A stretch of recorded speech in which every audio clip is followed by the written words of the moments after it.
Breaking the cycle of business as usual. Welcome to this week's edition of the Industry Leader Update.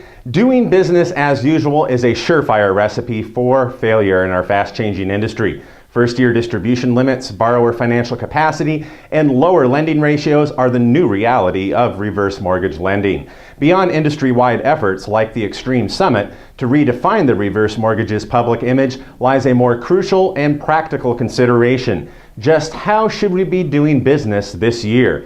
In our most recent online training called Asking the Right Questions, which over 500 professionals attended, we examined several facets of our interaction with prospective borrowers.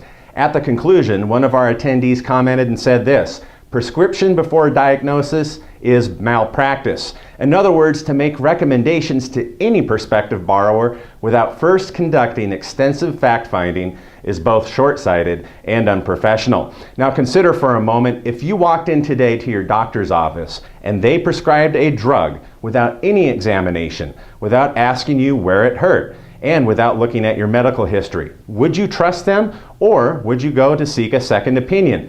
Now, too often I hear of borrowers being educated and then told why they should get the reverse mortgage without ever being asked about their income, investments, insurance, or long-term goals.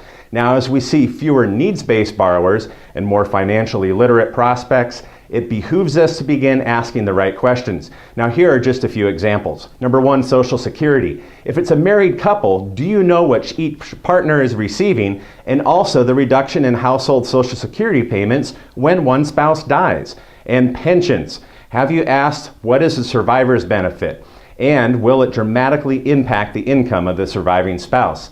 Healthcare costs. Do they have a long-term care insurance policy in force? And if so, what are the benefits? Now, most prospective borrowers have no such coverage in place and will face substantial in-home care costs in the future. Some experts estimate seniors will spend between $170,000 and $200,000 in long-term care costs in a lifetime. Now that you have a clearer picture, not only can you educate on the HECM product itself, but possible strategic uses of the loan. Did you know or inform your borrower of the advantages of securing a growing line of credit, which can be used in the future? Or have you shared the idea of deferring 10-year payments to a later date when needed, and how doing so would substantially increase their monthly payouts?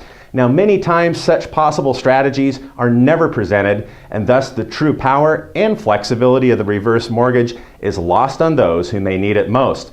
Business as usual is no longer an option in today's market. Be sure to examine your current presentation to prospects and commit to a more holistic and professional approach this year. After all, prescription before diagnosis is malpractice.